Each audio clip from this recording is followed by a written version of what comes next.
Vinny and Graig show here. It is December, I don't even know what. 11th, December 11, 2018. Figure4online.com/WrestlingObserver.com. We got Retro Raw, Nitro 19 years ago this week. It just goes on and on. God, fuck. I can't do this anymore. I cannot. No, Vinny, no. Hold on a second. Listen to me. Shut this shit off. Listen. You don't seem to understand, Vinny, okay? Yes, Retro Raw and especially Retro Nitro are terrible, okay? You're not fucking watching the Raw today. That's fair. Okay. This fucking Raw is so bad today. Goddamn Baron Corbin era. It's so fucking terrible. They even acknowledge on TV how fucking terrible it is, okay? I heard that, yes. When I watched this fucking Raw show, and it's now the McMahon-Helmsley era, and it's the same fucking show now that I'm watching on Monday night, except instead of fucking Baron Corbin as Triple H and Steph, I cannot do two of these. I can't. I can do it. I see. That's fair. So this Corbin thing needs to end Sunday. If he wins on Sunday and we get even more of this, and I have to watch the Baron Corbin heel era and the Triple H Stephanie heel era, it's like back-to-back Monday and Tuesday. I'm done with Raw. But you guys still have to watch it. Do you understand? Like, this has to be watched. Okay? That's fine. I'll keep suffering. I have said for years we should delegate this. Well, yeah, I'm gonna delegate away Retro Raw. Like, if Corbin loses, okay, I'll keep watching Retro Raw. But I cannot watch two of the same fucking shows back to back. Okay. That's 5 fucking hours of the same shit. I cannot do it. Okay? I'll keep watching Nitro. This Nitro may have been the worst show I've ever seen. It was so fucking bad. And do you know that in The Observer, Dave said that this one was one of the better ones in the last few weeks? Are we watching different shows? Did I watch the wrong one? I actually agreed with Dave. No. Fuck off, dude. It was better than... No, it was not. Are you kidding? It was god-awful. The highlights were very high, but they were like 6 minutes in a 3-hour show. There was a highlight? Hacksaw. Hacksaw was a highlight. I'll give you that. There were a few others, but this show is so bad. But like every 20 minutes, I say, I gotta take a break. I gotta go fold laundry or do dishes. You can't do that, Vinny. It just stretches it out. It took me almost 4.5 hours to watch this 2.5 hours. Wait, 3:30. More than 4 hours. More than 4 hours to watch this 2-hour and 15-minute thing. I can't watch it. It's so boring. That's the thing. For a few weeks, the Crash TV thing was at least captivating. I will concede that you couldn't believe what was on the screen and it kept your attention. Now it's just random shit happening. I don't care about any of it. No. Do you realize was the go home show for Starrcade? I'm well aware. We are supposed to care enough to pay money about Bret Hart versus Goldberg. Yeah. Why? Well, Vinny, the answer is no one did. Well, there you go. That's why this Russo thing was such a fucking disaster. Like, he barely was able to keep ratings steady. Okay? That is the best that you can say about his run there. He barely kept things steady in the ratings. But like, pay-per-view, nobody watched Starrcade. Why the fuck would you? I have no idea. Why would you watch this show and then decide, you know what, I need to watch this Starrcade show? I'm really interested in Bret Hart and Goldberg for the championship after they teamed up on this show as friends. Like, fuck, just to get started, we got to get this over with. I said last week I didn't want to go 90 minutes. We went 1 hour and 20 minutes, and we got through Raw quick. All right. Well, let's do it quick again. Retro Raw number 342, December 13th, 1999. So at Armageddon the night before, Stephanie turned on her father, Vince McMahon. She and Hunter are really married now. Yeah. This happened much, much faster than I remembered it happened. You know what's so funny about Hunter and Steph together, though, is at this point they aren't together. Right. But now we see them all the time, and they are married in real life. Yes. Okay, so it's very, very different watching them today and watching them in 1999 when they weren't together. They have to kiss each other. They have to, like, you know, sit next to each other and pretend like they're married. Yeah.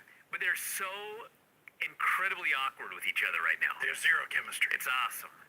There's zero chemistry, but how to put it? They both want it to work, but it's not working. Does that make sense? No. Okay. What are you trying to say? It's like an 8th grade relationship. Kinda, yeah. It's like, well, gotta kiss her now. peek into Vinny's life. I was gonna say, what are you talking about? That didn't happen in 8th grade, I'll tell you that much. So Jericho comes out. He's the Intercontinental Champion now. He's cutting a promo. This is his show. X-Pac interrupts, says he's sick of people buying Jericho's crap. Challenges into a match. Jericho accepts. China comes out to watch. Who the fuck is the babyface here? There's one. Like, China. The answer's China. Jericho comes out, and he's cutting like a heel promo. Yes. And then X-Pac comes out, everyone chants asshole. Yes. And I'm like, are they chanting at him or Jericho? Him. And then later, he's with DX, so he's clearly a heel. Yes. And I think maybe Jericho's supposed to be a babyface. No. Okay, well, I don't know. He just beat China the night before. He came out here and bragged about and was very arrogant about his win. So they can have a fun match. It goes a million miles an hour. And then China takes the ref and just hits him for the DQ.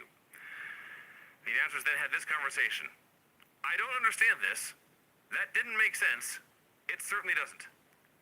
I can only presume the storyline is that China doesn't want anyone else to beat Jericho for the Must be her. That's the only thing that makes any sense, because she hits the ring and punches the ref for the DQ. Like, what? Announcers didn't know what was going on. Nobody knew what was going on. Shane confronts Hunter and Steph, and Shane McMahon is appalled Steph would turn on her dad. You only have one family, he says. He says, when you grow up, you're going to find out what you did to this family. Did I dream the last year? Well, I mean, the reality is she is grown up. That too. And I don't think she regrets what she did to her family. And then Hunter wants a hug, says, we're brothers now. Shane wants no part of this. When you look at where Hunter is now and where Shane is now, just mind-boggling to watch this. About to spend Christmas together. In action. No, like one of them's running the company and one's not. And the one who's not is the McMahon. This was the beginning of the end for Shane, too. Yep. He didn't even know it. No, none of us knew it. Maybe, well, I knew it. Did you? Yeah, go back to the Observer Live. It's on YouTube. Yeah. I didn't know I knew it at the time. But I knew it. Okay. I said Hunter's the smartest man in wrestling.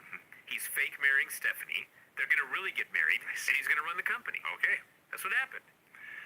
Godfather comes out. He's doing his intro. He's interrupted by GTV, which shows Mark Henry in the afterglow with Mae Young. Guess it ain't going to be Gold Dust now. He's on the other show. Yeah. I don't think we ever did find out who it was, did we? No. I think they did one angle where they revealed it was like the Hornswoggle reveal. It was something dumb. Anyway, Mae says, why is it all you men want to talk? Next thing you know, you want to cuddle. So we get Godfather versus Mark Henry. Mark Henry, in case you've forgotten, is really fucking strong. Yeah, he's throwing Godfather around in here. Mae hits the ring. The Godfather's distracted. Henry pins him with a roll-up. Whoop-de-doo. A limousine arrives. Shane is there to meet it. It's Vince with a sledgehammer. Shane tries to calm him down. Vince hammers down DX's door, but they're not in the ring. Vince says, I'm going to the ring. Or not the locker room. Vince says he's going to the ring. Shane says, well, I won't go with you. Why not? I have no idea. Maybe he thinks his dad will kill everybody. I guess. So Vince goes out to the ring, calls Hunter a coward, and I'm quoting Vince McMahon here. Let's do the entire quote. All right. Come on out, you coward. Come on out, you rapist. That's what he said. I cried. Maybe he's meant to say therapist. He definitely didn't. He called him a rapist. Okay. Didn't even follow his own storylines. It wasn't a rape. It was planned the whole time. Yeah, I mean, They don't do in rape. hindsight, yes, it's very clear. What have you done to my family? What have you done to my daughter? Who, by the way, she's now got leather pants on. And still an atrocious, I don't even know what she's wearing as a top. It's like some weird, It's a shirt. it's just weird. And she's crimped her hair. She's got makeup on. Yes. And She's hotter. We can all say it. she's all made up like the modern day heel Stephanie. Yes. Except her voice is 5 octaves lower today. I don't know why. I don't either. It's weird. Yeah, I got some theories. So, Vince is still, he wanted Hunter to come out here and kill him with a sledgehammer. Steph comes out, he's very bewildered, but he's still breathing hard and carrying a sledgehammer, and Steph dares him to hit her and actually says, this is a quote she said on the show, raise that hammer high above your head and bash in my brains. He didn't. Nah. She said she loved Andrew, but wasn't ready to get married. That's what Vince wanted. All I could think was, she's awful here, but so much better than she is today. Well, I mean, as a performer, she's much better today. But I've seen her for 19 years and I'm fucking sick of her. I don't watch Raw, but I do watch pay-per-views. Well, you need to watch And more. every time she's on, I want to punch you. Well, what does that have to do with it? What does that have to do with me? You mean you watch pay-per-views? Fuck off, Vinny. Get out of here. Gotta do something. She reminds Vince, and she makes a good point. He had her abducted and locked in a rat-infested basement with no light. And as she's making this... Now, if there'd been light, so that'd be okay. Making this legitimate complaint as the crowd calls her a slut. She says Vince went through her things, had her strapped to a symbol to be sacrificed to the Undertaker in a wedding. So she outright says she married Hunter just to get back at him. Yeah. Hunter, by the way, cool with all this. Hey, but now they're in love, she says. I used to get butterflies when he would look at me.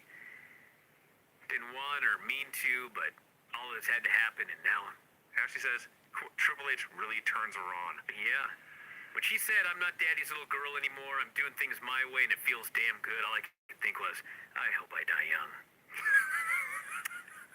Yep. Rob, everyone here nodding their head. This fucking life thing sucks sometimes. Oh, yes. So, Hunter comes out, he says, since you missed this, Dad, you ever notice, it goes back to the lack of chemistry they have. Every time Hunter has to say he's going to seal it with a kiss, or seal the deal, or whatever, he stumbles over and it takes him like 5 tries. Yeah. And they has the most awkward kiss with Steph on stage. They're falling in love before our eyes. I guess. It's awesome. So, And fucking creepy. so Vince and Stephanie Shane... there telling her real life father that this guy turns her on. Yeah. Like, Jesus, this fucking family. I don't know. Bob, do you have any kids? 2. I don't have any kids. I'm the only one. It's all a mystery to me, guys. I don't know what you're going through. So, Vince and Shane have had enough. They just leave. Let's get in the car and go home. Lucky bastards. Hunter and Steph wave goodbye and say, well, I guess I'm in charge. Makes sense to me. I was fine with the show up until this point. Let me take over here for a sec. All right? The fucking Rock comes out. He cuts a promo on Wade Boggs. This was fun. Wade Boggs having the time of his life. Dudley's come out to cut a promo. Rock shuts him down. So this leads to... What the fuck was this? The Rock and Sock connection versus the Dudleys. Yeah. Okay, you weren't paying clearly, Vinny, because you're looking at me like I'm crazy. Yeah. They're having a match. Bubba grabs a chair. Yes. Ref takes a chair away from him. Rock grabs Bubba. He gives him a clothesline. The fucking ref then calls for a DQ. For a fucking clothesline? He was slow on the draw. What in the fuck was The this? DQ was for the chair. Hunter comes out and says, this match is no DQ. The match restarts. These motherfuckers go to the corners and they're waiting for fucking tags. That did happen. In a no DQ match? That did happen. There were a lot of chairs in this. Jesus They hit the Christ. chairs. Well, they hit the Dudleys of the chairs over and over again. So they're doing a bunch of chair shots and it breaks down to a tag match. Foley's selling. Rock won't get in the ring, even though it's no DQ. He's waiting for a legal tag, as are the heel Dudleys. And then finally, Rock gets a tag. Devon pulls Bubba out of the ring. And Hunter and Steph come back out. It's a fucking Baron Corbin show. This is when I realized what I was watching. And they send down a fake Vince. He goes down to the ring. The ref in a Vince mask. He puts Devon on top of Foley for the pin. I don't even know how Foley got knocked out. He's just laying on his fucking ass. So he counts the pin. They ring the bell. The match is over. Then Foley pops up. Rock throws the fake Vince in the ring. Foley unmasks him. It's Al Snow. Then Rock hits a rock bottom on Bubba. The original ref comes out. He counts the pin. We have the second finish of a match that got restarted. What? I hated this more than anything on Nitro. Really? There was nothing on Nitro more bullshit than this segment right here. Wow. I thought this was a lot of fun. Same here. I'm not here for fun. I'm here for fucking logic. Rock had a great promo. That's the only good thing about this. I thought the wrestling in this match was fantastic. The Dudleys looked great. Bubba looked awesome in this match. Bleeding all over the place. You get hit. Well, I you can't take any more of this. hit in the head with a chair, bleeding everywhere. It just kept on going. There was a lot of bullshit at the end. But at least it wasn't like a 2-minute match and then bullshit. Oh, it was a long match and then bullshit? That's better? Well, I thought so. I disagree. I thought they had a really, really good match with a stupid bullshit finish. Well, if you would have watched fucking Raw, you would have thought the same thing that I did. No. Bunch of stupid bullshit. heel, GMs, ruining all this shit, restarting matches, fucking 2 finishes, literally.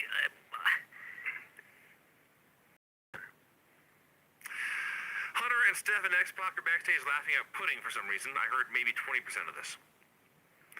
Then there's just a giant pool of pudding there. Thank God, Hunter and Steph knew they'd be in charge and went to the trouble of arranging however many gallons of pudding there are. Hey, well, at least we found out that the Armageddon show was a show where Miss Kitty's boobs came out. And she's now the women's champion. She demands to be called the Cat. You're missing the Main Street Posse getting beat up by the Acolytes. Or No, they were signed to meet the Acolytes. signed to meet the Acolytes. Thank you. Yes. So then Miss Kitty comes. Sorry I missed that important detail. Well, it's our job to review the show. It is. We'll get to the match later. So Miss Kitty comes out. She's the women's champion, and she is just basically naked. A very, very, very small, brightly colored swimsuit. And I'm looking at her, thinking, okay, there's a naked woman on TV. How is putting her in pudding going to make it hotter? Well, because, Vinny, you can see that she's wearing a bikini. But if you cover her in mud, you can no longer see the bikini. So she looks more naked. I see. That's the theory, I guess. I was fine with the bikini. Who the fuck knows? So, yes, Kitty insists that she now be called the Cat, no longer Miss Kitty. They brawl in the mud. X-Pac comes The out other in one was scuba gear. Tori, by the way, is her opponent, Yes. who is forced by the bullying, oppressive regime to wrestle in her bra and panties. Because she didn't bring her gear. Didn't wear gear, so she comes out and humiliated strips as the crowd cheers. This is lovely, pleasant television. And this is all post-Russo. Yeah, X-Pac falls into the fucking mud. in his scuba gear, He that's right. falls on Tori. Cat wins.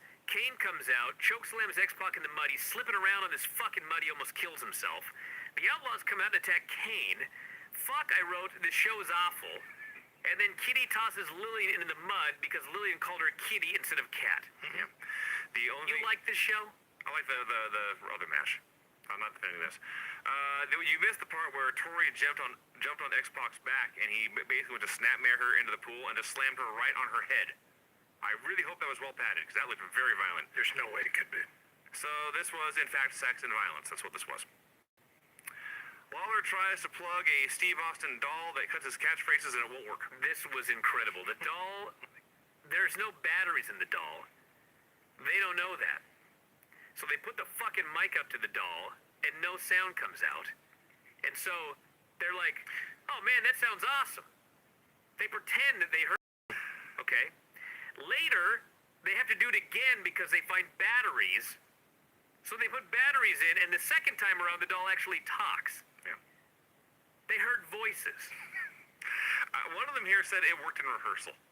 Fuck, I don't know. Acolytes versus the Mean Street Posse. They beat him up for a bit, and then JBL ended the life of Peter Gas. It may have ended the chair as well, when he wrapped this chair around Pete's head. He didn't hit him with the seat of the chair. He hit him with the edge of the seat of the chair, and it folded it in. It folded like origami. Oh my gosh. Folded like aluminum foil. This poor man. Ross said, hey, it's a neurologist's nightmare. That's what he said. Why? They didn't know. Oh, there's brain injuries? There's brains in How that head. about that? I didn't know they knew that in 1999. This fucking sucked. Yeah. And then they didn't even bother to pin anybody. Just got a no finish. Lawler tried again with a toy. Ross gave up. The Outlaws joined Hunter. He shared his ham with them. That's what happened. Hardy versus Edge and Christian in a random cage match. God damn it.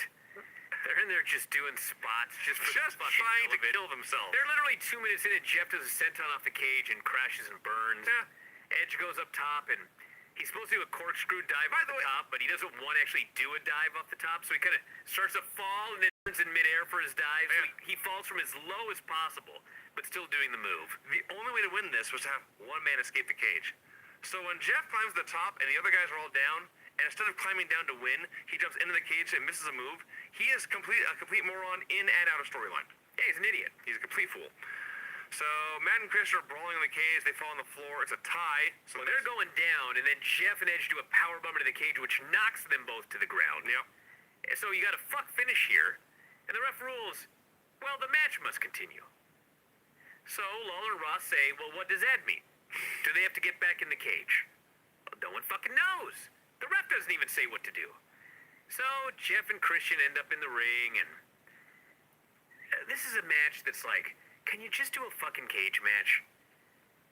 They had to do it was complete overthinking. We've got to do a bunch of wacky dives. We've got to do a fuck finish first. Then we've got to do a restart. Then one guy goes over the top, but another guy puts him in chicken fight position so he can't get his feet to the ground. Then the other guy's going to get thrown into the cell or jump into the cage or whatever and fall outside and win. Yeah, Edge wins by, even to win this match, there's a tope through the cage door with no one to catch him and splats on the floor. Yeah. These guys beat the hell out of themselves for no reason They're here. killing each other for no reason. They could have just had a match, which would have been better. Yes. Kane is leading Tori away. Tori is dressed only in a towel outside in December. But Hunter says, Kane, you can't leave. You got a triple threat match next. And Kane is frustrated, but hey, it's business. What are you going to do? She couldn't take off her bra and panties and put her clothes on? I don't know. I don't know. I hate this show. I hate wrestling. On Monday and Tuesday, I hate wrestling. By Thursday, I start to feel better again. Usually by the weekend, I love wrestling again. And then Monday and Tuesday come, and I'm like, I fucking hate this. I'm so dumb for watching this every day of my life. Just a bunch of stupid shit. It makes no sense. It's stupid. They think we're stupid. This fucking woman leaving with no clothes, even though she showed up in fucking clothes. She didn't go into the mud with all her clothes on. Right? Right. She took her fucking clothes off. They made a point of So put the fucking clothes back on before you go outside. Why is this shit so stupid? I don't know. Dude. The triple threat is Road Dogg versus Billy Gunn versus Kane. Mr. Ass. Straight out of Raw. It is Raw. One good guy versus two bad guys. Yes. Bad guys beat up the good guy. Of course, the good guy loses. That's it. That's really it. I just want to mention Mr. Ass kissing his sons on national television. Ass Jr. and I presume Ass the Third. At this point, Oh, jeez. Stephanie and Hunter are backstage. They're watching TV. They're enjoying the show. And Stephanie, like, a light bulb goes off, and she says, hey, what about the WWF Championship? A fine question. An hour and 45 minutes into this show, the night after a title defense, which you've mentioned nothing about. Well, that's because the championship match went 3 minutes. In a match where, in 2 minutes, everyone was chanting boring. And then Big Show chokeslammed the Big Boss Man and won. That was your WWF World Heavyweight Championship match at Armageddon.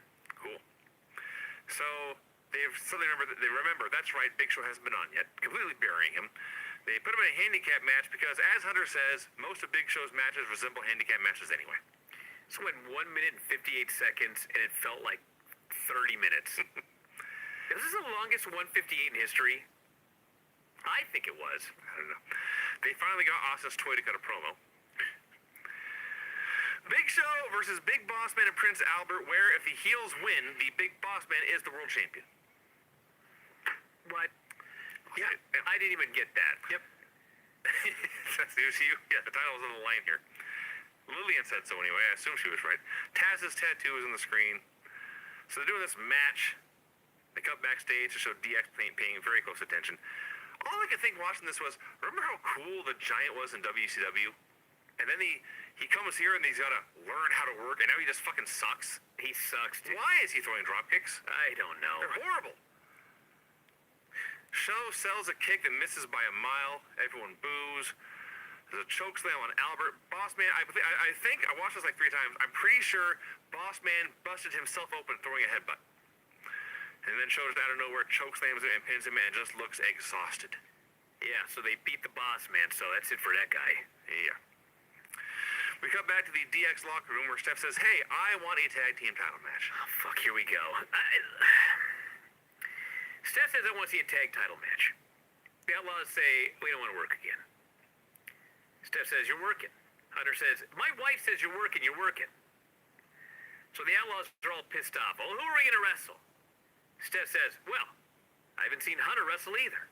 Outlaws are like, aha, smart ass. Hunter says, well, who's my partner going to be? She says, Test. So it's the Outlaws versus Triple H and Test. Yes. The fucking announcers have to act like, oh my God, I can't believe it. Hunter and Test are going to team up together and they're going to face the New Age Outlaws. Yes. The three dumbest people in the world. Jesus Christ. Jim Ross and Jerry Lawler, and in first place by a mile is Test. So this fucking moron Test comes out, teams with Hunter. Hunter, by the way, he was doing a rehearsal for the pay-per-view with Vince. He blew out his knee. That's why he didn't work. That's why he had his leg all taped up. So if you ever saw that match with Hunter and Vince, it went a half hour, a Triple H classic. Yikes. Half hour with a bum leg And an old man. and a 54-year-old guy who couldn't work. So anyway, This sounds like a shitty pay-per-view. this idiot Test, the best match on the show, according to Dave, was Jericho and China, which I believe he gave 2.25 stars to, maybe 2 3/4. That's a bad fucking pay-per-view. So Test is out there getting beat up by the Outlaws. Hunter standing on the apron, pretending like he's waiting for the tag. He's burying Test for getting beaten, which was funny. You know what's going to happen. Everybody knows what's going to happen. The only two people on the planet who don't know what's going to happen are Jim Ross and Jerry Lawler. And fucking finally Hunter gets in and they all beat up on Test, making him look like an absolute fucking idiot. The announcers are stunned. They cannot believe it's a setup. Like, I can't do this anymore. I cannot watch wrestling anymore. It's Or at hard- least WWE. It's hard to watch shows that assume you are as dumb as a rock. Yeah. A Rock, not The Rock. No, yeah, thank you. Key clarification. One of them finally said Stephanie McMahon up and Test walked right into it. He sure did, that dipshit. By the way, why is Stephanie mad at Test? What did he do? He was a pawn she used to get back at his dad, or her dad. Right. Maybe his too. And now that she's done, she hates him. Why? He didn't do anything. She's mean. She's a heel, Craig. Understood. She's got to wipe this from her memory so that all of her love for him flitters into the ether. Flitters. You heard me. Into the ether. Flitters into the ether. Yeah. Wow. That's Yeah, poetic. she got to end this. Kind of. So they hit Tess with a chair. X-Pac comes out. They all pose over him. Tess having the time of her life. She's way better as a heel. And there is no finish here. Nope. But that's fine. It is? I don't know.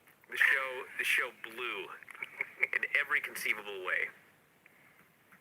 Are you ready for your music? Always. I don't even know what it is Who anymore. cares? Wow. Just sing. Tough room.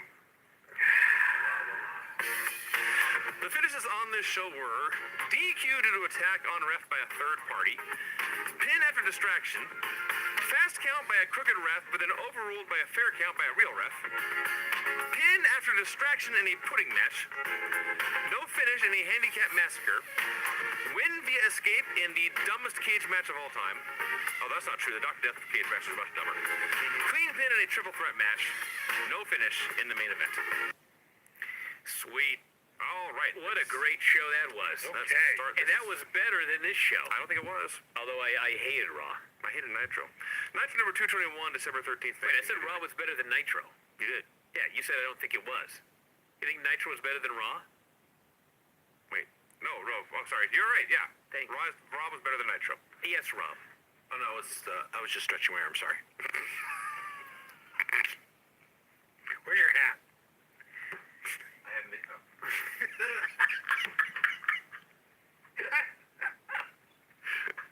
Thank God for Rob. Rob is the best part of my whole day. I want you to know that.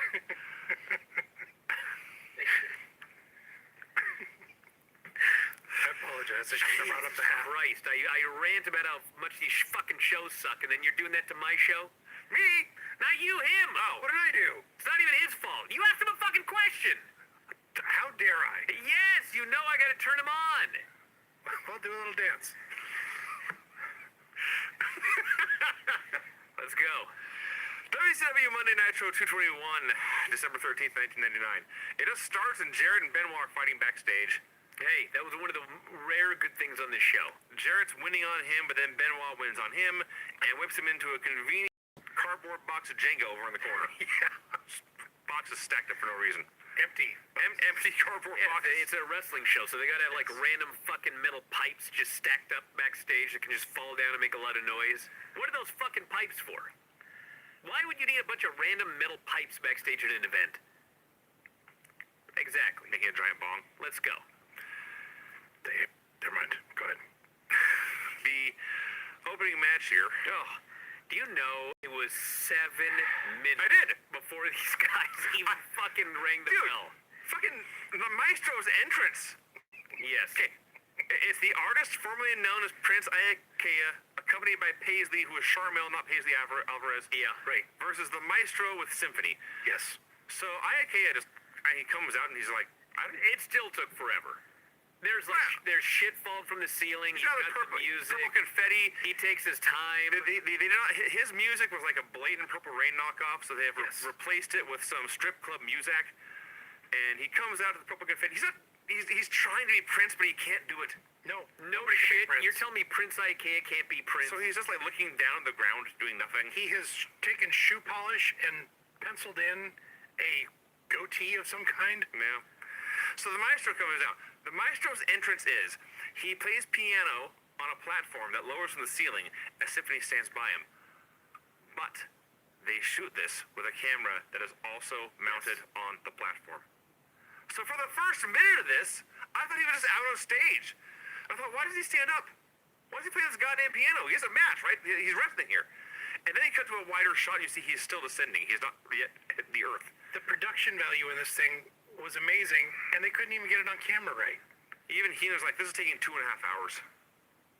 So the match finally starts, and Tony Schiavone says, we know extensively about both men. No, we don't. Fuck you. No. We know fuck all about the Maestro. Lying. He showed up one day and started playing piano for some goddamn reason. I don't know a goddamn thing about Prince Ikea except he had some matches and won a championship. I guess that's true. I don't know anything about him. So the whole match... Is he Curtis Ikea's kid? I don't know. I mean, that's like the first thing they should tell us. But we don't know anything about the guy. So the women jump in the apron.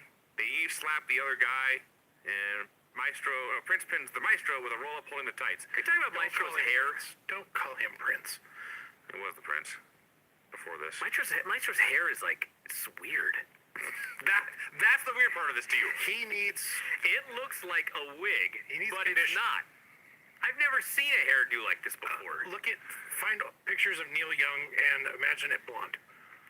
This is a terrible parody of pro wrestling. This is very bad. A Saturday Night Live skit about pro wrestling, making fun of it and burying it. And that was the point, because then Jared came out and killed both dudes with the guitars. Can you imagine spending 7 minutes on 2 entrances just so Jared could come out and waffle both guys with a guitar? No.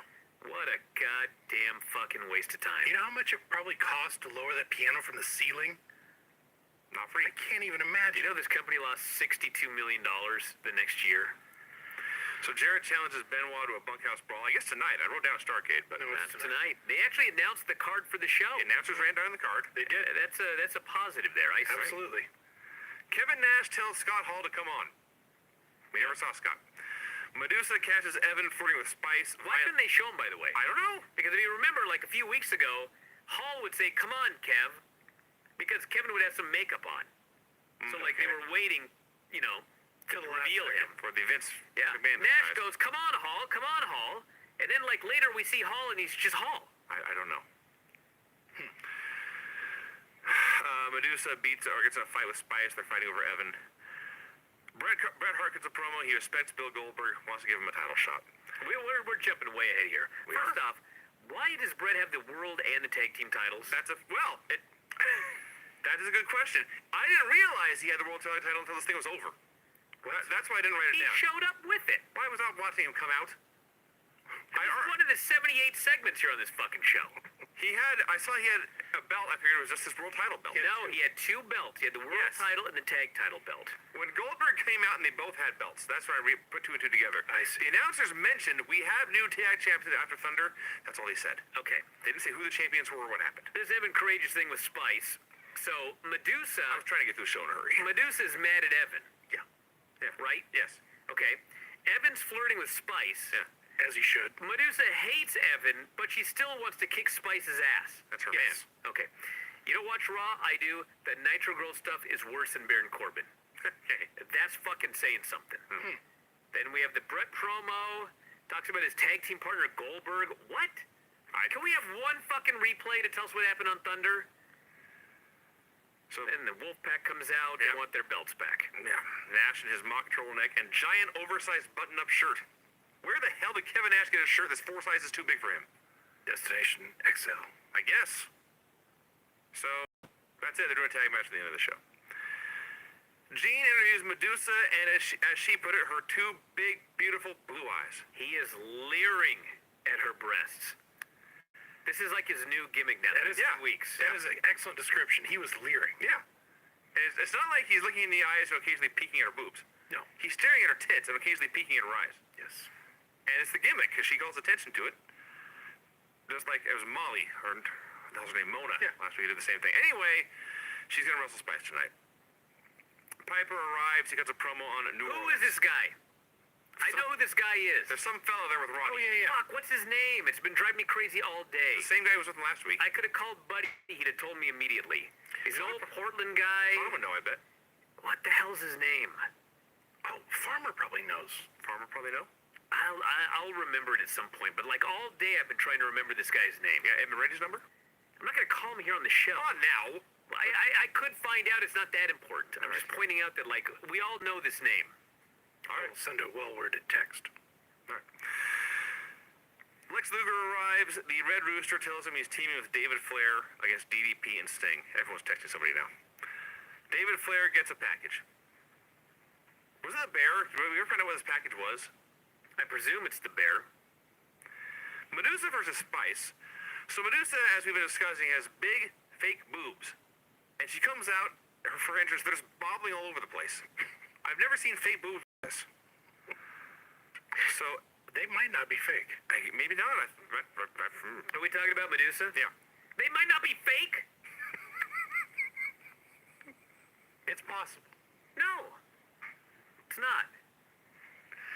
You know, thinking about Lunder Blaze, Craig, I believe they were fake. I'm You know what? I'm pretty You're right. sure. You're right.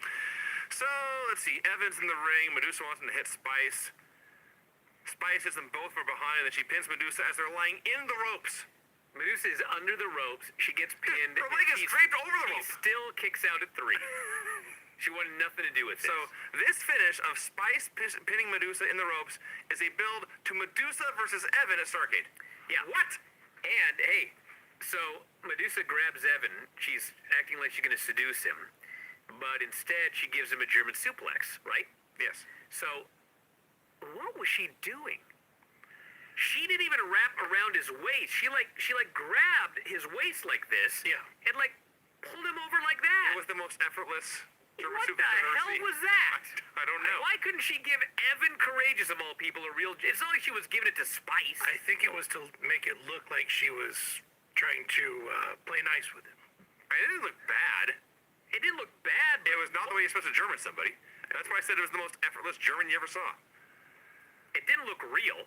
No, I'd tell you that much. All right. Russo tells Ronda Singh she needs an agent. He won't talk to her directly. We get a Revolution Hacksaw Duggan video package, and then out comes Hacksaw. And by this point, I was already so bored of this show. Well, I hope you learned a lesson. Yeah, Hacksaw's awesome. Fucking Hacksaw. The Jim best Duggan thing on this show promo. this week for sure, the best thing on this show probably since Russo showed up. This is awesome.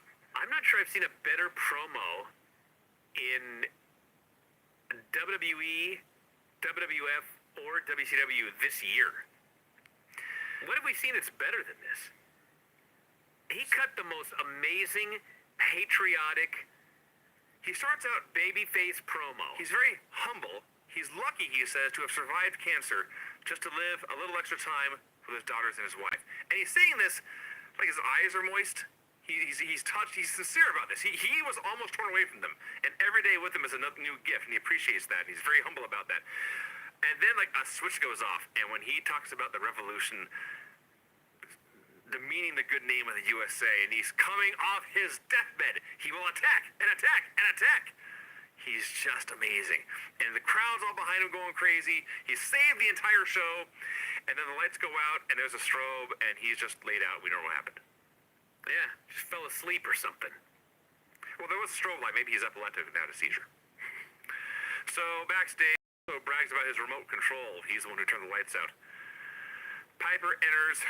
Russo says, "You will referee Kurt Hennig versus Buff Bagwell tonight, and I want you to do the right thing." Lex is looking for David Flair. Kurt Hennig versus Buff Bagwell with Roddy Piper as special ref. Buzzkills in the crowd. What in the fuck happened in this match? Can somebody help me? Well, Piper was supposed to be in favor of Kurt, but he also said in favor of Buff. He was counting slow whenever Kurt made a cover and fast whenever Buff made a cover. I just zoned out. I did right here, I'm so fucking bored. Yeah. So I'm the only one. I didn't even know what was happening. And Buff at one point did a standing frog splash and landed on Kurt's knees. And finally Piper just punches Hennig in the face and fast counts him for the win. Why couldn't you have done that at the beginning? Why didn't you do that 5 minutes ago is what I wrote down. We're all on the same page here now. The weirdest fucking thing on the show. This is one I want you guys to explain to me if you know what happened. Lex finds David Flair's office. He opens the door. I guess he hears noises. We don't hear anything for a while. Yeah, we did. Eventually we did. Okay. At first it was silent. And then we heard noises, but I didn't know what they were. It's David singing. He was singing a song. He's doing his thing where he does the mankind deal. He rocks back and forth and sings. We've seen it for a couple of weeks. Lex made a bunch of really silly faces, and it faded to black. Yeah. David Flair's a wild man. How is he so much better as a wild man than he was? He's not. He sucks. It's better than he was being He's way Ric more- Flair Jr. He's got some charisma now. He does. Yeah. He's a guy pretending to be crazy. This is better than a guy pretending to be Ric Flair. Okay, let's go back to having him being a big dumb stiff. Jarrett has a bin of plunder. Benoit has a ladder. Did you not watch his match on this show? I wasn't Where he talking was about a his giant match. stiff? I wasn't talking about his match. Jeff Jarrett versus Chris Benoit in a bunkhouse brawl. I love this match. This was good. I watched this many times when I was a youngster. Chris Benoit, this guy could wrestle, he could fly, he could sell, and he could fucking brawl. Amen. He had a hardcore match here that was better than like 99% of the hardcore matches you ever saw in ECW. Yep. It's incredible. I could have done without seeing him choke Jarrett with a rope, and then Heenan saying, "Right, see you hanging." Well, it was actually... What are you gonna do? Benoit's on the ladder. That was the very beginning I'm talking about. There's another one where Benoit's on the ladder, and Jarrett tries to lasso him, but he doesn't quite make it, so Benoit has to put the rope around his own neck. Oh, yeah. And right when I wrote it down, I thought, that's not funny. Delete.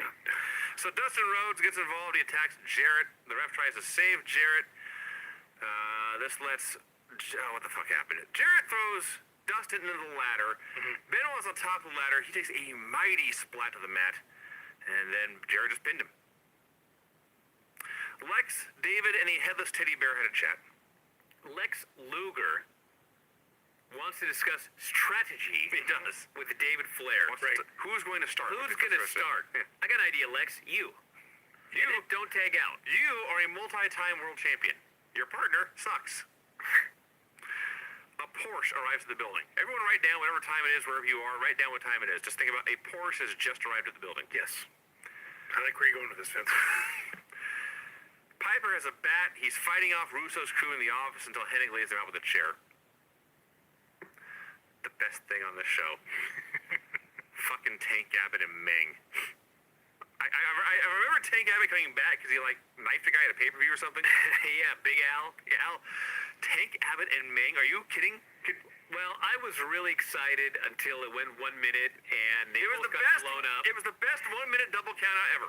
They did clubber each other. It was all it was 2 minutes of intense dirty boxing, and it was awesome. But you know what, Vinny? It was like nobody gave a shit in the crowd. I did. The only people that cared are you and me and the guys in the back. I'm the one I care about. The fans are just dead. Tank is totally fucking blown up. It is amazing. The whole point of bringing Tank Abbott in is that he has a name that he established elsewhere. So they do zero hype videos. None. They do zero teases. They do zero announcements. Tank Abbott just walks out like a guy. Yeah. So they had an intense brawl. It was very, very brief. That is for the best. And they countered out and brawled to the back, and everyone booed. I'll acknowledge everyone booed. Countered out. Okay, remember the Porsche? Yeah. That pulled up in the building that's parked? Right. We go back to it. Canyon has been sitting in the front seat of that Porsche for 20 minutes. Just sitting there. Well, he was in there with two ladies. But they walked up. They were waiting for him. Oh, He was in there with his lawyer or his agent or whoever Clarence Mason. That's even weird. Now, if you're in a limo, they're roomy, they're spacious, there's liquor. Or you're hanging out in your Porsche just sitting there for 20 minutes. So it's Champagne Canyon now. And he has Clarence Mason. He meets up with some women. He walks inside. And apparently he's a pimp. He's No, he's a Hollywood star. He's got money. yeah. He's The dressed, women flock he's to him. dressed like the Godfather. Well, when you're a star, you wear a hat with a feather in it. Yeah. I see. Whether you be a pimp or an I actor gotta get me a Or a dandy. or a dandy. This is right after He gets macaroni in his hat. Like Yankee Doodle. Yeah. This is right after Ready to Rumble, so he actually had been in Hollywood making a movie. Yeah. Do you guys realize that he was making Ready to Rumble? Yeah, we do. Yes. Okay, no one else nobody else did. No. This fucking guy just shows up out of Hollywood. Yeah. I don't think one time during the show did they mention Ready to Rumble, or he was the... They did say he had been in Hollywood, but didn't say why. Yeah, he was Oliver Platt's stuntman. Yeah. Remember how fat Oliver Platt was? Yes. And this skinny guy's a stuntman? And he's like 6'5", and I don't think Oliver Platt is. What the fuck? Well, Bart that- Sawyer! Oh! That was Piper's, his lackey. Bart Sawyer? Yep, Bart Sawyer. It would make sense. Yep. Huh. Yep. I knew I recognized him. Yeah. I remember Bart having the spiky hair, but he'd grown out here in the late 90s. So, security tells Roddy Piper not to use a fire extinguisher.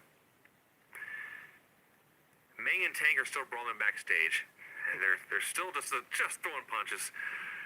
And the announcer says, "This is the damnedest thing I've ever seen."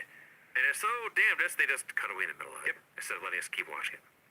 No, it's not they're not the production crew. No, I know. They were very excited, but these other idiots cut away. Yeah, I'm mad at the guys who cut away. Revolution comes out to cut a promo against America. See, America's divided along racial, religious lines. It's good to know something's never changed. I have so many questions. So, Dean's cutting this promo, and he says, "We got heat." And Perry says, "Yeah, the guys in the back don't like us."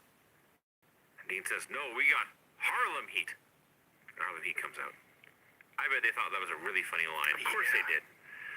Harlem Heat at midnight versus Dean Malenko, Perry Saturn, and Asia. I wrote Revolution wins. That's how into this fucking match I was. Did I miss anything? Yeah, you missed something huge. The screen goes black It's midnight for midnight. Yeah. They come back on. Dean is on the ground, and Perry's on top of him, raining down punches. Yes. Nobody said a thing. No, and it led to nothing. Why did this happen? The only thing I can figure is that Saturn's new gimmick is that he's dumb. I think the gimmick is that, like, And so he thought Dean Malenko was like Stevie Ray. yeah, the lights went out, and kind of what I thought too. someone tapped him on the shoulder, and then they threw Malenko in there, and he turned around and started pummeling the guy. Lights come back on, and it's Dean. If that was the thing, why didn't anybody say anything? Who gives a shit? Because they're not paying attention either. Shane was doing commentary. They're drinking. Shane's been doing commentary in every match. He's awesome. Let's see. Saturn wipes out Asia. Stevie Ray makes a horrendous comeback. Midnight hurts her knee, and Dean pins Stevie with a roll-up. A complete disaster, I noted. Mike Tenay interviews Lex and David.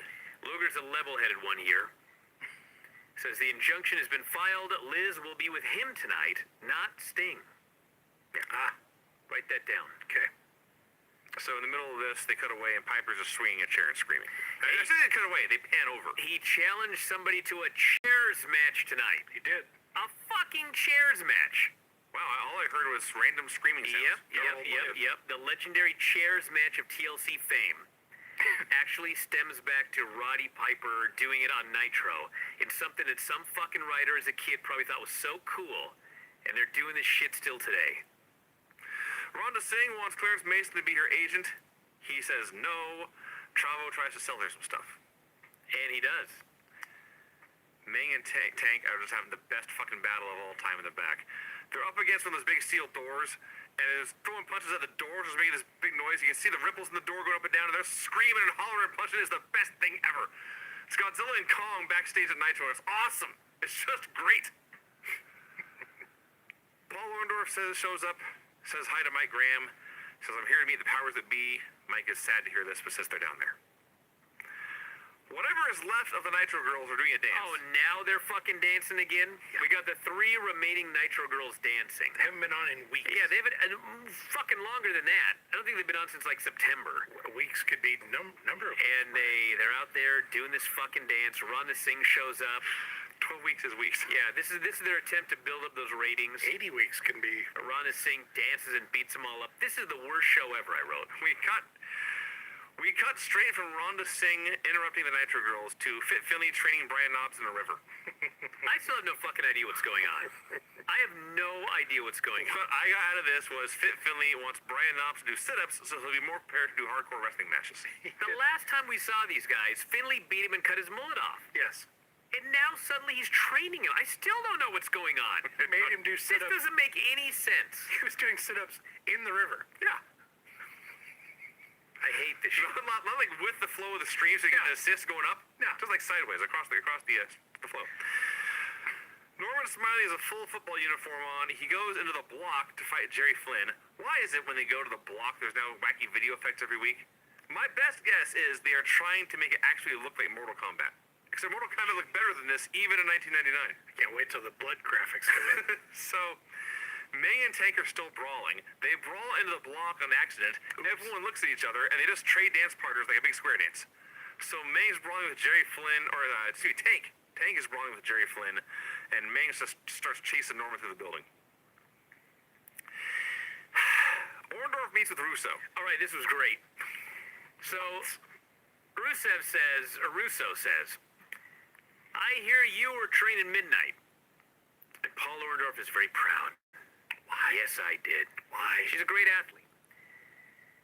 So, Russo says, well, you're fired. And Paul Orndorff says, you're firing me because I did a good job training her? He says, I've been in this business 23 years. I've sold out more buildings than everybody else in this room. Kiss my ass, he says. Fucking Paul Orndorff was awesome. Yeah. Wait till And later. they beat his ass. They beat his ass. He was so good here. Yeah. Goldberg's watching TV backstage. Probably a very important episode of Ally McBeal he was Poor watching. fucker I wrote, because they said he was watching Nitro. They flat out said he was watching the show. That's why he was never smiling.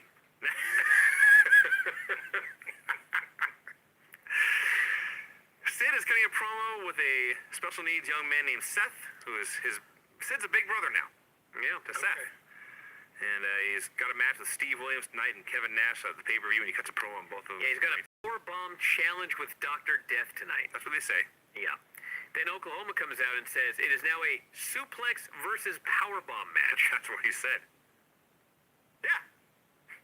Can we ever just have a fucking Wrestling match, just One-on-one. But then when we do, I'm bored. That's what they've done. They've conditioned you that every match. Here's the thing. You know that none of these matches matter. No. So you already don't care. Okay? The other problem is you presume every match is going to end in like 15 seconds with bullshit. And so you give up immediately. And the next thing you know, it's been going on for like 12 minutes. You're like, why isn't this over yet? it is a self-fulfilling prophecy. This bullshit vicious fucking cycle. nightmare here. Oklahoma's there. Vampiro's there. UDDES were all over. I don't even know what I was trying to write there.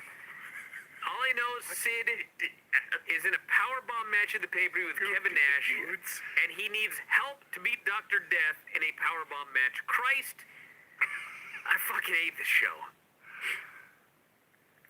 What'd I miss? I will just add that Dr. Death and Sid is a good combo because Sid's offense is horrific. Yeah. His selling is also bad, but it's better. And Doc is one of the few guys whose offense he's big enough and his offense is good enough that it's believable. Dr. Death beating up Sid is some of the best wrestling you will see in a Sid match. And he's also a big, strong giant. He never got a suplex, but he's slamming Sid and throwing him around just with ease. Anyway. I love that a slam isn't a suplex. I mean, it's not, but I mean, this is dumb. I know. Fuck. Either way, you end up on your back, so. Sid is checked for a concussion backstage as Seth looks on. Potential neck injury. Outsiders cut a promo. It was short. Got the point. Left.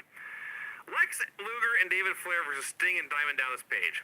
Tony Schiavone said, quote, "This match, the fact that the Total Package and David Flair are going to be a team is a train wreck waiting to happen." All I know is DDP and Sting come out together, and I'm like, so DDP is a baby face. But then I don't know. DDP and Sting attack each other. Luger is standing in the corner holding David's stuffed animal, which no longer has a head. Yes. That was very nice of him. Luger hits Sting with a crowbar. Liz hits the ring to get the crowbar. Luger goes after her. David hits Luger with the crowbar. Sting makes the save. Did someone pin somebody here? Liz put Sting on top of Lex. Yes. They were kind of three. Most of this match was Sting fighting Page, who is in fact his tag team partner. How in the fuck could anybody care about any of this? I have no idea. It was the opposite of caring. It drove me away. This is one of the points where I had to turn this off and go take a break, go do some chores. Do some manual labor, get my mind off this. Bullshit, I wrote. What pointless bullshit. Meng hunts for Norman. Champagne Canyon's cutting a promo when Ronda Singh interrupts. Clarence tells security to get rid of her. Bam Bam Bigelow is happy to see his old friend Canyon, but Canyon jumps him and lays him out. Brett puts his boots on. Now, in fairness, they did go to commercial at this point. But I'm watching this show, and Canyon's putting the boots to Bam Bam. Brett puts his boots on, and then 20 seconds later, Bam Bam Bigelow is coming down the ramp for a promo. Yeah. Calls out Canyon. Canyon is now Champagne Chris Canyon. He's got the clothes, the women, the Porsche, and fucking morgue music. Yes, he still has the more. Couldn't get him a new fucking theme? God damn it. He's coming out here to this fucking music. The scary pipe There's organ. like a xylophone or something. There's not a Whatever xylophone. the fuck they're using in this thing. Pipe organ's not at all like a Pipe xylophone. organ. Yeah, and he comes out here like he's from fucking Hollywood. I don't want to alarm you. Nobody gave a shit about this match. No, not nobody even a gave little. two shits about it. Canyon wins the flatliner out of nowhere. You can't even build up the Jersey crew breaking up and having a feud. Really? The Flatliner is now called a rap. That's a rap. That's right. I see. But they couldn't get him new music. Yeah. Meng finds Norman's clothes. Norman's hiding behind the pillar. He's doing the Hansel and Gretel thing. He's leaving a trail to put Ming off the scent. Valid. Yeah, Norman's one of the smarter guys in the show. apparently. The Italians are carrying a body bag backstage. They say, with a camera on them, we're going to kill our opponents and leave their bodies at the river. Yes. This seems like an easy case to crack for the local law enforcement. Piper cuts a promo on his torn bicep and his chair. Lash LaRue versus Big Vito body bag match. Lash LaRue, the local town hero. He was I over. literally zoned out. I'm trying so hard to pay attention to this match, and I just can't. It's not good. So this storyline involves two big scary mobsters who have repeatedly made specific literal threats to kill Disco Inferno. Yes. Disco's out there with his big red sparkly cowboy hat. Oh, Doesn't care. I remember now.